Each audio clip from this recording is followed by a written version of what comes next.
Hi, 11th and 12th grade U.S. history class. Today's lecture is going to be very, very short, very sweet. We've got some really good news, but I'll give that at the end of the lecture. Right now, let's finish up with prohibition. We talked about it at the end of our last time together, and now we're going to go right into today's. So we already did this note. You don't have to write any notes down because I don't think you have any at this point. I think actually you do have some in the back. But men such as Sam Jones, Billy Sunday, William Jennings Bryan greatly influenced the Prohibition movement. In 1919, the 18th Amendment became operative with the passing of the Volstead Act. The Volstead Act was the law that enforced the 18th Amendment, and that allowed for federal government workers to go in and try to locate illegal alcohol and destroy it. Okay? The men who were in charge of that were from all branches of the U.S. government that were working together under the FBI. There were some good results of prohibition, and we talked a little bit about this last time, but I'm going to go ahead and state it again because you don't hear it ever. The good parts of prohibition. You had a lot of broken homes mended, public health improved, disease and death caused by alcoholism was decreased considerably. There was an efficiency among industrial workers that was greatly improved. People had more money to spend on other things that would improve their families. Prohibition actually was a good thing for our country. The problem was people didn't want to obey the law that they had put into place. The people of the United States voted to have this amendment, and then they immediately began to break it. So it was harder to get alcohol. But people still were able to get it. But because of the fact that it was a little harder, it did decrease a lot of the drinking in the United States. Now, there were ways around it, and one of those was with a prescription.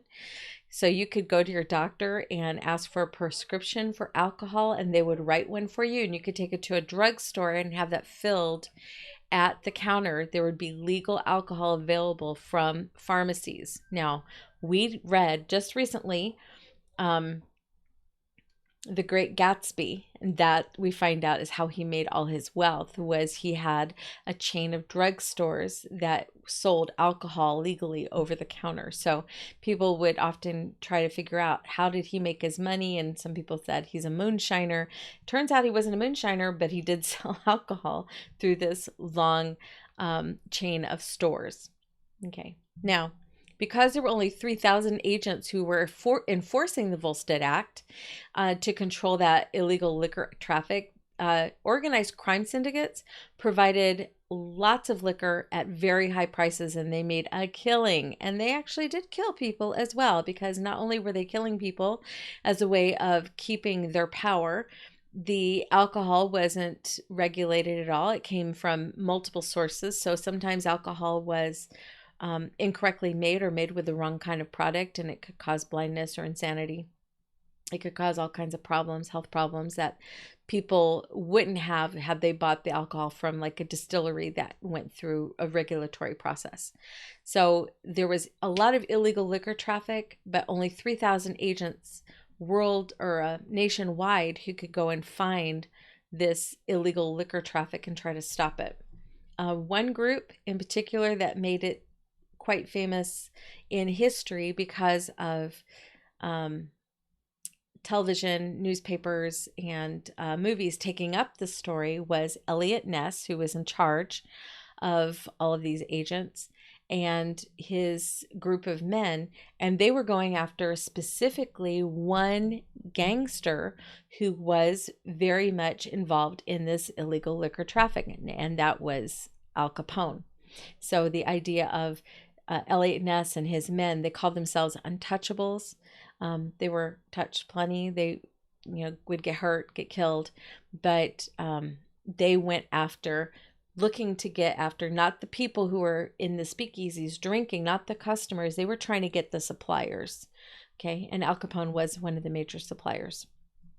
Okay, I've talked to you plenty about alcoholism really being a problem in the United States all the way from colonial days, and then after World War I, it took a really sharp upswing. After World War II, it's going to go up again, unfortunately, and a lot of this we can look at it knowing what we know now and thinking, okay, this is very likely people medicating themselves. But when the 21st Amendment was when it repealed prohibition in 1933, the consumption of alcohol went through the roof. And as a result, the number of alcoholics also reached alarming heights. By 1948, this is after World War II, 4 out of every 100 Americans was an alcoholic. I'm not just pulling this information out of a sense of morality and, superiority, not at all. I'm looking at the facts here. 4 out of every 100 Americans was dealing with alcoholism in 1948, and we're talking right after World War II. People are are being diagnosed with alcoholism. In these same years, there was also an increase in drug addiction, psychiatric cases, it's all connected, divorce rates, and family instability. Guess what? When mom and dad are drinking, doing drugs, there's going to be a higher chance of divorce, and there's definitely going to be family instability. This is one of the reasons why at our school and at our church, we really teach the idea that you should stay away from all of this, not because it's worldly, because that was taught for a long time. Stay away from it because it's worldly. It's not spiritual. We want you to stay away from it because it's poison. Okay? Alcoholism can destroy a life, and we don't want to see you destroyed. It's that simple. Now, when we look at this from a biblical standpoint, drunkenness is referred to often in the Bible. There's a lot of people who say, well, I can drink and not get drunk. Well, bully for you, but there's an awful lot of people who can't. And you don't know if you're 4 out of the 100 at any point. You don't know that until you're already there. Okay, so I just want to encourage you to stay away from drugs, alcohol, tobacco. We know enough about these things to know to stay away from them. And because, I'm preaching to myself as well. I have to stay away from triggering foods now. I've got to finally admit that and just get away from that. So addiction is a real thing, and we need to turn that over to the Lord, but we also have to use our brains and reason and, use our good God-given sense. Okay. That is it for this chapter. See? So let me just explain to you what is going to happen now, because I told you it was going to be short and sweet, and I had some good news. So here's the good news. Today's Monday. Tomorrow we are getting together and we're discussing words, and you should be read up to chapter 22. I told you to read 12 chapters this week. So I'm telling you now, if you don't have those 12 chapters read, you need to get on that. Finish it up. You should have at least some of it read. And we're going to discuss chapters 11 through 22. So we're going to read those chapters. For your history book, this is what you're going to be doing for this whole week. I'm telling you now, this is for the week, okay? We just finished the chapter. I want you to do all the homework for the chapter. Now, you should have been keeping up little bit by little bit, so this isn't a huge shock to you. But hey, if you didn't, you got some extra time here.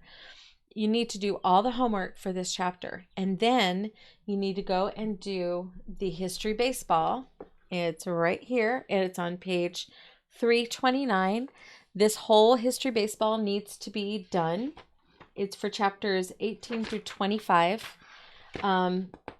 This will be your test for this book. Now, we're not done with your textbook. It's just that I had to print what I had done in August. I've explained this before. I'm sure you really don't want to hear it again, but just in case you've missed it, because I make these workbooks during the summer, but I'm making 6 books for my 6 classes. I didn't even bother to make a book for fine arts this year. There was just no way it was going to happen. I only have until August. So it's June, July, August that I have time to write these. And there is no physical way I can do all of 9 months worth of work in 3 months times 6 classes, even though I keep trying. And for some of the books, I was able to get them all done. For yours, unfortunately, I didn't get to finish to the end of the book. So that's my job this week. My job this week is I will be working with all of the lectures and notes for the rest of your textbook. When you are done with this book, and it is due Friday, I'm giving you a due date. I have people saying, when are things due? Well, I haven't been really strict with due dates, but I am with this one, and I'll tell you why. This whole book needs to be completely done by Friday.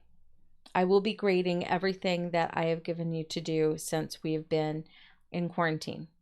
When you turn this book in on Friday, I will have a packet available for you in the school for you to get. For it will contain the notes, the homework, and the test review for the rest of the chapters in your textbook. Okay, so that's what I'm doing this week. Instead of making 6 lectures a day, I will be sitting down and writing the rest of your booklet here. So that will be done by Friday for me. I will have it in there for you on Friday. You turn in this book, pick up a packet, and on Monday we'll start the new lectures. Okay? So Monday, we don't have another lecture until Monday, except for tomorrow we have a literature lecture. Don't forget, it's 12 chapters, so make sure you're all read up on that. I hope you're loving the book. I know I am.